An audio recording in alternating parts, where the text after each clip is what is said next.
Number 3، قریش کا جو آدمی اپنے سرپرست کی اجازت کے بغیر بھاگ کر محمد صلی اللہ علیہ وآلہ وسلم کے پاس جائے گا اسے واپس بھیج دیا جائے، لیکن اگر محمد صلی اللہ علیہ وآلہ وسلم کے ساتھیوں میں سے کوئی بھاگ کر قریش کے پاس آئے گا تو اسے واپس نہ کیا جائے گا۔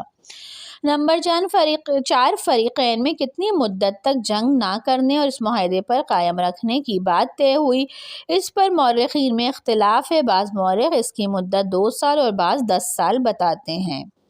جب دونوں فریقوں کے دستخط ثبت ہو گئے تو حضور صلی اللہ علیہ وآلہ وسلم نے طمانینت قلب کے ساتھ نماز پڑھی، اونٹ کی قربانی کی اور عمرہ کی شرائط کے مطابق سر کے بال منڈوائے۔ صحابہ کرام نے بھی آپ کی اطاعت میں قربانی کی، بال منڈوائے اور احرام کھول دیے۔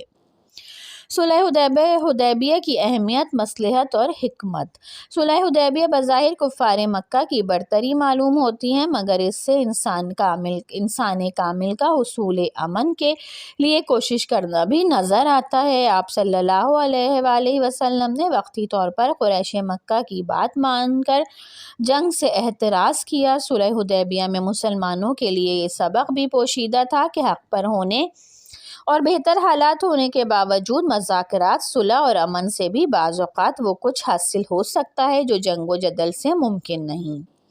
رسول کریم صلی اللہ علیہ وآلہ وسلم نے واپسی کا سفر شروع کیا تو راستے میں سورہ فتح نازل ہوئی۔ سورہ فتح آیت نمبر 1 تا 2 کا ترجمہ ہے: اے محمد صلی اللہ علیہ وآلہ وسلم، ہم نے تم کو فتح دی، اور فتح بھی صریح اور صاف یعنی کھلی اور واضح، تاکہ اللہ تمہارے اگلے اور پچھلے گناہ بخش دے اور تم پر اپنی نعمت پوری کر دے اور تمہیں سیدھے راستے پر چلائے۔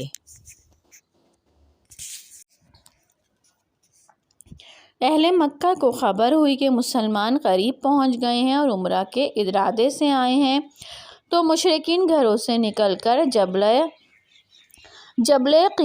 قینان پر جا بیٹھے۔ حضور صلی اللہ علیہ وآلہ وسلم نے اپنے تمام ساتھیوں کو صفیں باندھ کر نظم و ضبط کے ساتھ آگے بڑھنے کو کہا۔ مسلمان تلبیہ پڑھتے ہوئے حرم میں داخل ہوئے تو گلوں میں نیام میں پڑی تلواریں تھیں۔ آپ صلی اللہ علیہ وآلہ وسلم نے اپنی اونٹنی قصوہ پر سوار ہو کر بیت اللہ کا طواف شروع کیا۔ اپنے احرام کی چادر داہنی بغل سے نکال کر بائیں شانے پر ڈال دی، اس طرح چادر اوڑھنے کو استباء کہتے ہیں۔ آپ نے سواری پر ہی بیٹھے اپنی مونٹ کی لکڑی سے استلام یعنی حجر اسود کا بوسہ فرمایا۔ آپ صلی اللہ علیہ وآلہ وسلم نے تمام صحابہ کرام کو حکم دیا کہ طواف کے 3 چکروں میں رمل کرو، یعنی اکڑ اکڑ کر کندھوں کو کھول کر تیزی سے چلو تاکہ قوت و طاقت کا مظاہرہ ہو، نیز یہ کہ مطاف میں پھیل کر طواف کرو تاکہ زیادہ نظر آؤ۔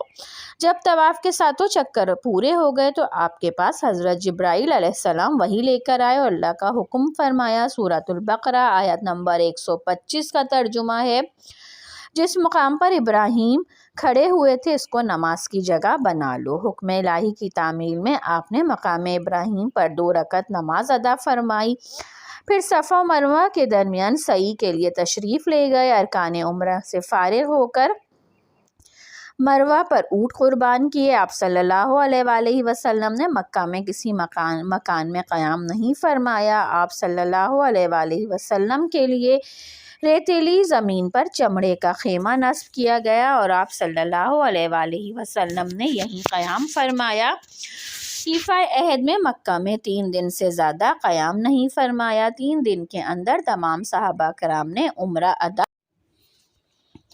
مسلمانوں کے جانے کے بعد اہل مکہ نے پہاڑوں سے اتر کر اپنے گھروں کا جائزہ لیا تو 1 دن کا بھی ادھر کا ادھر نہ پایا۔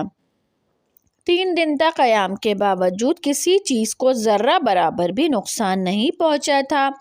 اس عمرے کا نام عمرہ قضا اس لیے پڑا کہ یہ عمرہ اس عمرے کی قضا کے طور پر ادا کیا گیا جس کا قصد فرما لیا گیا تھا اور عمرہ ادا نہیں کیا جا سکا تھا۔ باب انجم رحمت للعالمین۔ رسول اکرم صلی اللہ علیہ وآلہ وسلم کو اللہ نے رحمت للعالمین کے خطاب سے سرفراز کیا۔ آپ صلی اللہ علیہ وسلم تمام عالم کے لیے سراپا رحمت بن کر تشریف لائے۔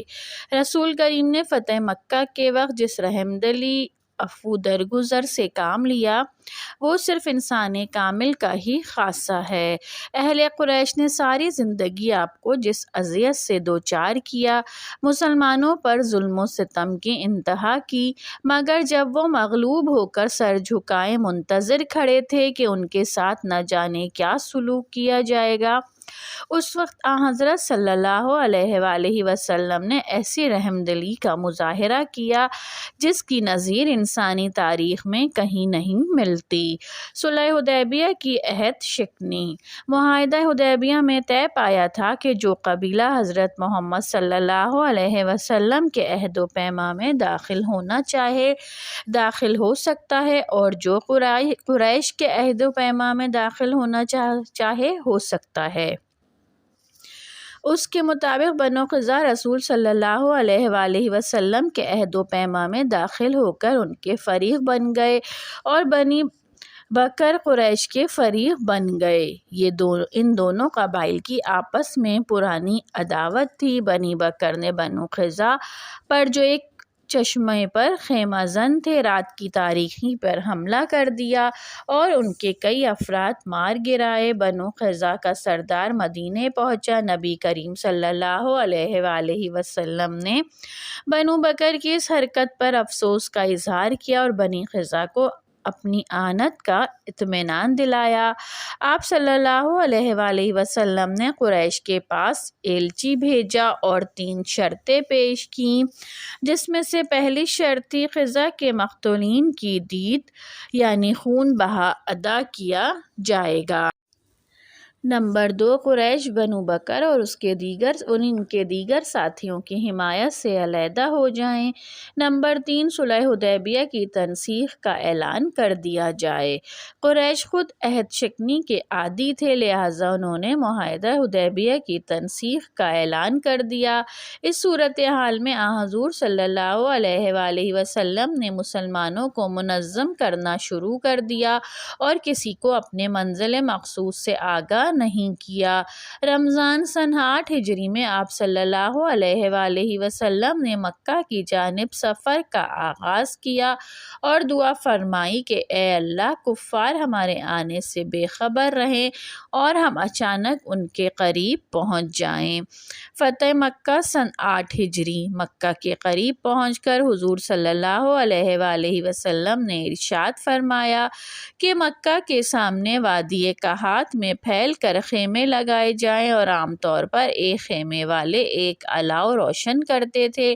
آپ کے حکم کے مطابق ہر مجاہد نے الگ الاؤ روشن کیا تو مکہ والوں کو مسلمانوں کا یہ لشکر اصل سے کئی گنا زیادہ نظر آیا۔ قریش نے اپنے سردار ابو سفیان کو اسلامی لشکر کے بارے میں معلومات کے حصول کے لیے بھیجا۔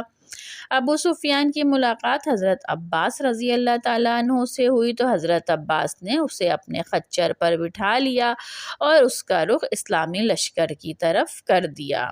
ابو سفیان کو جب یہ اندازہ ہوا کہ وہ مسلمانوں کے ہاتھوں پکڑا جا چکا ہے تو اس نے حضرت عباس رضی اللہ تعالیٰ عنہ ہی سے امان طلب کر لی۔ حضرت عباس رضی اللہ تعالیٰ عنہ نے اس سے جاں بخشی کا وعدہ کر لیا اور اگلی صبح حضور صلی اللہ علیہ وآلہ وسلم کی خدمت میں پیش کر دیا۔ آپ صلی اللہ علیہ وآلہ وسلم نے ابو سفیان سے کہا کہ افسوس ہے تجھے ابھی تک سمجھ نہیں آیا کہ اللہ کے سوا کوئی عبادت کے لائق نہیں۔ اس نے جواب دیا کہ اگر اللہ کے سوا کوئی اور ہوتا تو کیا آج ہماری مدد کو نہ آتا، یعنی وحدانیت کے یقین کا اظہار کیا۔ پھر آپ نے اس سے اپنے اللہ کا رسول ہونے کا اعتراف کرنے تو ابو سفیان نے جواب دیا کہ بے شک آپ بردبار، شریف النفس اور صلہ رحمی کرنے والے ہیں، مگر آپ کی نبوت کو ماننے پر ابھی تردد ہے۔ ابھی یہ سلسلہ کلام جاری تھا کہ حی علی الصلاح اور حی علی الفلاح کی صدائے اذان فجر بلند ہوئی۔ خیر و برکت کا عجیب لمحہ تھا کہ زندگی بھر کا دشمن خود دروازے پر آ گیا تھا اور اس نے صدقے دل سے اسلام قبول کر لیا۔ ابو سفیان کے ایمان لاتے ہی قریش کی کمر ٹوٹ گئی اور ان کی رہی سہی ہمت بھی جواب دینے لگی۔ اسلامی لشکر کی شان و شوکت اور جاہ و جلال دیکھ کر ابو سفیان قریش کے لیے فکر مند ہوا۔ آپ صلی اللہ علیہ وآلہ وسلم کی خدمت میں حاضر ہو کر عرض کیا کہ آج قریش تباہ و برباد ہو جائیں گے، ان کا نام و نشان بھی باقی نہیں رہے گا۔ دریائے کرم جوش میں آیا اور آپ نے اعلان عام فرما دیا کہ جو شخص ابو سفیان کے گھر میں پناہ لے اسے امان ہے، جو اپنے ہتھیار پھینک دے اسے امان ہے، جو شخص اپنے گھر کا دروازہ بند کر لے اسے امان ہے۔ حضور صلی اللہ علیہ وآلہ وسلم نے اپنے لشکر کو 4 حصوں میں تقسیم کیا اور سب کو الگ الگ سمتوں سے مکہ میں داخل ہو کر کوہ صفا پر مل جانا تھا۔ مکہ تک راستے میں سوائے حضرت خالد بن ولید رضی اللہ تعالیٰ عنہ جو اس وقت تک مسلمان ہو چکے تھے کہ کسی دستے کا مقابلے کی نوبت نہیں آئی، نہ معرکہ کارزار برپا ہوا، نہ جنگ و جدل کی نوبت آئی، نہ کشت و خون ہوا، اور یوں شہر مکہ انتہائی پرامن طریقے سے فتح ہو گیا۔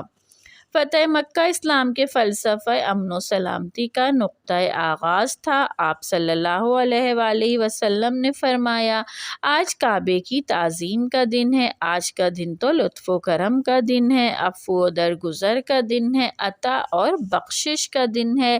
آج کعبۃ اللہ کی عظمت شایان شان۔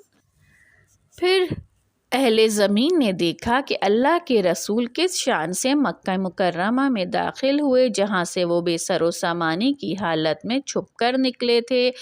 حضرت صلی اللہ علیہ وآلہ وسلم خود اپنی اونٹنی قصوہ پر سوار تھے، زبان مبارک پر سورہ فتح تھی، سر نیاز بارگاہ الہی میں جھکا ہوا تھا اور زبان پر اللہ تبارک و تعالیٰ کی حمد و ثنا تھی۔ آج اللہ تعالیٰ نے انہیں اس شہر میں داخل ہونے کی توفیق عطا کی تھی، جس کے لوگوں نے انہیں طرح طرح کی ایذائیں پہنچا کر ترک وطن پر مجبور کیا تھا۔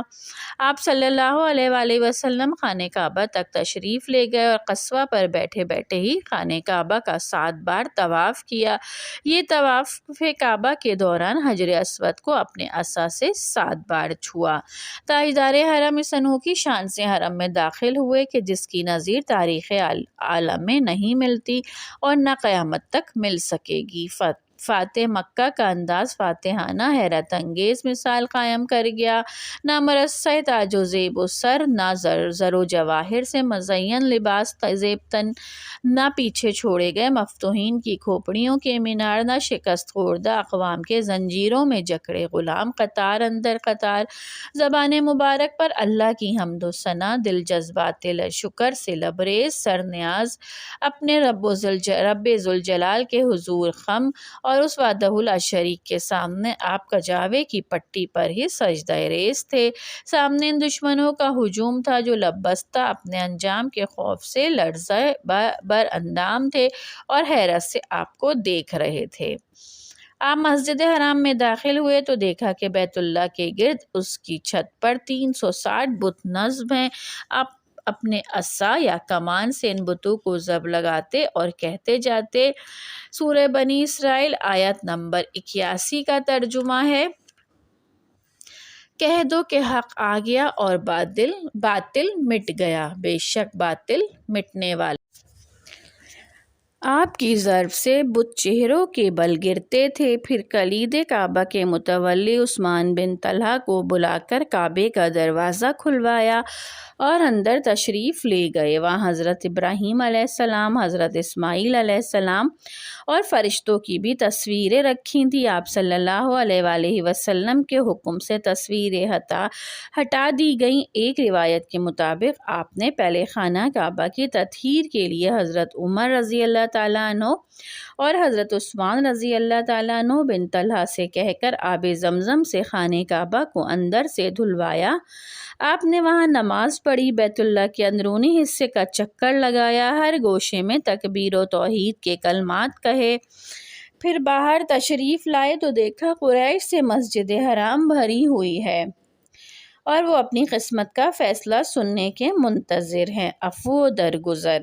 قریش کے سردار صحن کعبہ میں اپنی قسمت کے فیصلے کے منتظر تھے۔ آپ نے کعبہ کا دروازہ پکڑ کر ان سے فرمایا، اللہ کے سوا کوئی معبود نہیں، اس کا کوئی شریک نہیں، اس نے اپنا وعدہ سچ کر دکھایا اور اپنے بندے کی مدد کی اور دشمنوں کے جتھوں کو شکست دی۔ سنو، بیت اللہ کی کلید برداری اور حاجیوں کو پانی پلانے کے علاوہ تمہارے سارے اعزاز بے حیثیت ہیں۔ اے قریش کے لوگوں، تمہارے جاہلیت کی نخوت،